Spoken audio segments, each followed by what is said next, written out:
Muy buenos días, les saluda Rodrigo Menéndez y me acompaña Federico Berrueto, Un placer estar aquí. Luis Correa Mena. Un gusto. Un mano a mano una vez más. De verdad es un gusto, un placer tener a ambos aquí. ¿Cómo ven el caso del INE que se están sentando para sancionar al presidente conforme a por la violencia de género? Bueno, a ver. Mira, es un tema muy delicado porque esto ocurre a partir de una decisión de la Comisión de Quejas y Denuncias de prácticamente de no actuar frente a actos ostensibles de parte del presidente en términos de ilegalidad y en el caso específico de Xóchitl Gálvez, pues violencia de género. Lo que declaró el presidente claramente tipifica ese caso. Pero ¿cuál es el asunto? Y eso es lo más preocupante, que al presidente le funcionó el plan C. O sea, el INE dejó de actuar. Salió Lorenzo Córdoba, con él otros 3 consejeros, y cambió la manera de actuar del INE. Esta comisión de quejas está integrada por 3 consejeros. 2 son de los nuevos y la presidenta es del Consejo Viejo. El proyecto de la presidenta iba en el sentido de la sanción al presidente. Los otros 2 consejeros nuevos votaron justamente en otro sentido. Pero además, una de las integrantes, digamos, de los nuevos, tenía una trayectoria de lucha feminista, etcétera, que fue exhibida por Salvador Camarena en términos de esta señora está renunciando a toda su trayectoria con tal de subordinarse al presidente López Obrador. Bueno, el tema pasa al tribunal y el tribunal resuelve, señores, tienen que hacer valer la ley. Hay un caso muy claro de violencia de género y ellos deben cumplir con lo que la ley los mandata. ¿Qué es lo que va a suceder ahora? Bueno, van a tener que resolver y van a tener que sancionar al presidente. Debo decir también lo siguiente, que en breve se van a cambiar la integración de las comisiones del INE y esta comisión en particular pues debe revisarse. ¿Por qué? Porque todo pasa por esa comisión o buena parte de lo que sucede en la campaña y vemos que es una comisión claramente parcial. O sea, actúa de una manera muy estricta ante la oposición y de una manera muy complaciente ante el presidente. Luis, ¿y tú crees que el presidente va a ser sancionado? ¿Y si va a acatar la sanción? Porque que pueda ser sancionado, leyes, ¿no? Tal vez, ¿no? Nosotros hemos cuestionado en los programas anteriores, en los comentarios que hacemos en diversos círculos, que los coscorrones al INE, el golpeteo al INE, el presidente, lo que le llama el plan C, funcionó maniatando, inhibiendo cuando menos la actuación de árbitro que el INE tenía, que lejos de ser una autoridad electoral se convirtió en un organizador de elecciones, ¿no? Se acotó, se limitó, se está limitando a eso. Se autolimitó. Puede, pues autolimitar significa voluntad originada en mí, ¿no? Sí. Cuando la voluntad es originada por una pistola enfrente, pues ya no es tan voluntad, ¿verdad? Entonces, puede sancionar, va a acatar difícilmente. El presidente no se sale del esquema de decir mi derecho de expresión, la libertad de expresión. En primer lugar, no sabe que él no es un ciudadano más en este país, él es el presidente y él es el obligado principal a las leyes, pero también el obligado principal a hacer acatar las leyes. Es lo que juramenta en su toma de protesta, en su toma de posesión como presidente. Pero además los ciudadanos estamos limitados en nuestras libertades de acuerdo a los derechos de los demás. Es algo esencial. Hombre, yo tengo libertad de tránsito, pero si una señal me dice pare, yo tengo que parar. ¿Por qué? Porque hay otro ciudadano que también tiene derecho al tránsito y el mío no puede acabar con el derecho de los otros. Entonces, si hay una ley que tiene que respetar el presidente, no la puede violar cotidianamente por su derecho a la libertad, porque los demás también tienen derecho y las leyes se los amparan. Entonces, ahí está el problema principal con el presidente. No es que no existan leyes a las que se deba sujetar, sino que él quiere estar siempre por encima de las leyes. Hombre, sus famosas expresiones, no me vengan con que la ley es la ley, demuestra claramente su voluntad de sustituir por sus caprichos cualquier norma jurídica que le da cohesión a la sociedad política mexicana. Pero esto lo ha descrito muy bien Federico en un artículo de hace algunos días. Me parece interesante que quien sabe más claramente de eso nos lo diga. Federico. Bueno, no, lo que pasa, mira, el tema de la legalidad se enmarca en una sociedad que tiene poco aprecio por la ley. O sea, un presidente se puede mover con esa libertad de desdén a la ley, precisamente porque tienes tú, y cuando digo la sociedad, pues no estoy hablando de manera genérica, estoy hablando de los mismos empresarios, estoy hablando de la sociedad organizada, etcétera. Creemos que la vida podemos transitar a través de ella con coartadas que prescindan de la ley. Cumplir con la ley es complejo, es una responsabilidad, es una obligación, pero es la garantía de mi protección y es también garantía de una vida social civilizada. ¿Por qué? Porque así como a mí me impone obligaciones, también le va a imponer limitaciones, sobre todo a quienes ejercen el poder. Lo que estamos viviendo ahora es una situación sumamente preocupante, Rodrigo, porque primero es un presidente que desde el principio, por ejemplo, la mañanera es una violación flagrante de la ley. ¿Por qué? Porque el presidente no es ciudadano, es presidente. Porque toda autoridad tiene restricciones. Los derechos ciudadanos son para los ciudadanos, no son para las autoridades. Él no habla como Andrés Manuel López Obrador. Él habla con todos los recursos del poder como presidente de la República. Y hay criterios legales, jurisprudenciales, etcétera, que limitan la libertad de expresión, pero del servidor público.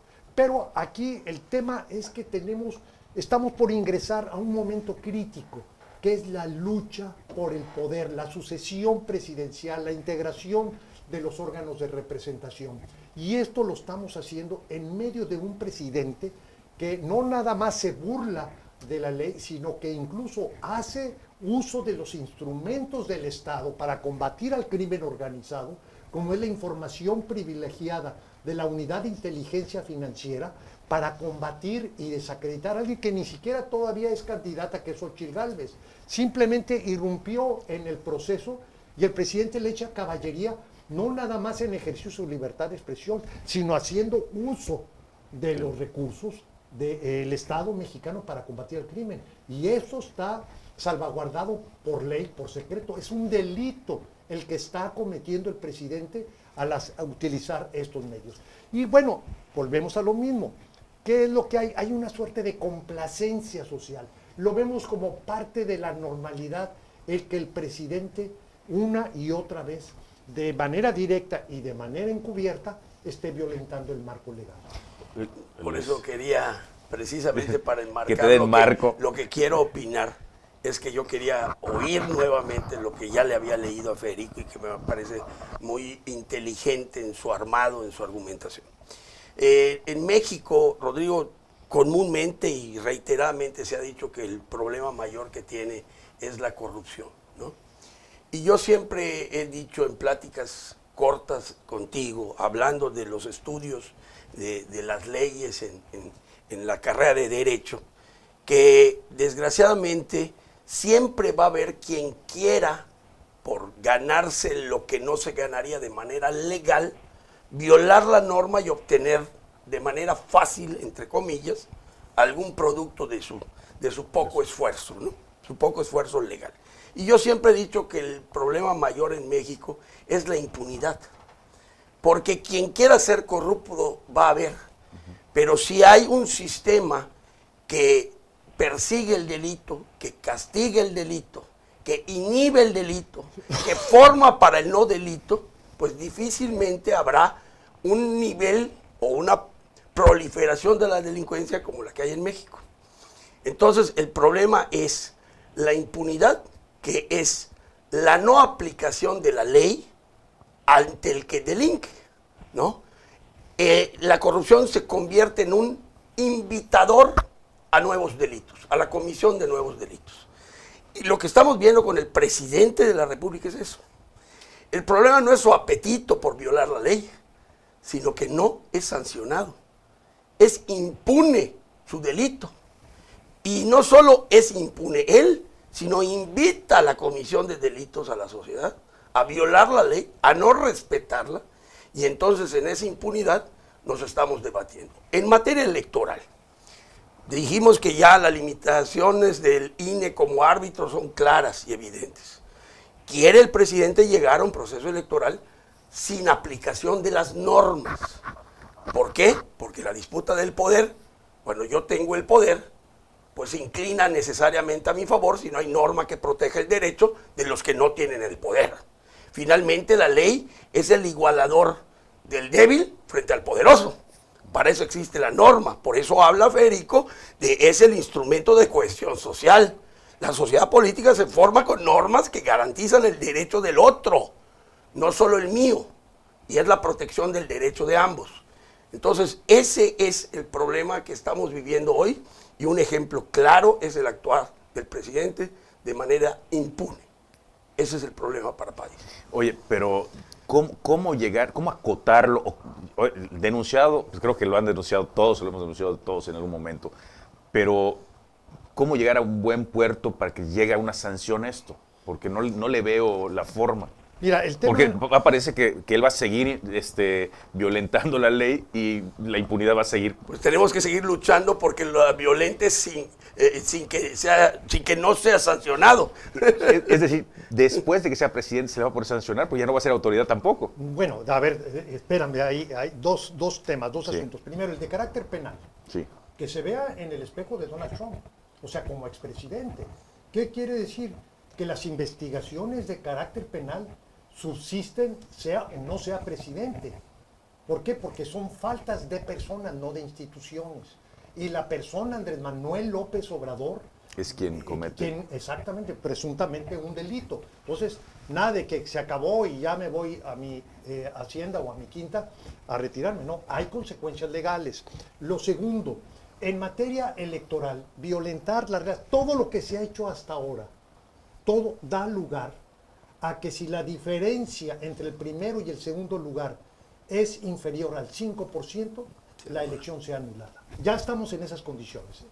O sea, el litigio sobre la elección presidencial ya está en la mesa y ha sido fundamentalmente una responsabilidad del presidente. Que es otro gran riesgo. Es un gran Porque riesgo. de alguna manera se ha previsto que esa sea la motivación del presidente. Lograr que una elección se anule para él manejar en la medida de lo posible todo el mantenimiento del poder o el control del poder después de una elección fallida, ¿no? Que eso ya sería cosa de ver, ¿no? Porque... no, pues todo es cosa, Sí, es cosa de pues, ver a partir está- de las señales de hoy. Finalmente claro. los juicios que hacemos es tirando la mirada al horizonte a partir de la realidad que estamos viviendo. Claro. Realidad que no creían muchos que iba a existir. Y la estamos viendo. No se va a atrever y se ha atrevido más de lo que creyeron. Y aquí en esto, fíjate, hay una cosa que yo le he escuchado de mucha gente que dice que le pregunta, oye, ¿y el presidente no va a reconocer? Claro que el presidente no va a reconocer un resultado adverso, eso pónganlo ya. Lo que pasa, y eso es lo que no tienen, que no importa. El presidente no es el juez, el presidente no tiene ningún recurso formal. Si tiene el poder político y si quiere llevar el país a un incendio, claro que lo puede lograr, pero en términos estrictamente legales es irrelevante que el señor reconozca o no reconozca el resultado. Él no puede vetar, a diferencia de los procesos legislativos. Claro. Él solo puede votar y solo valer un voto. Un voto. Nos vamos a un corte y volvemos aquí desde Mérida. Muchas gracias.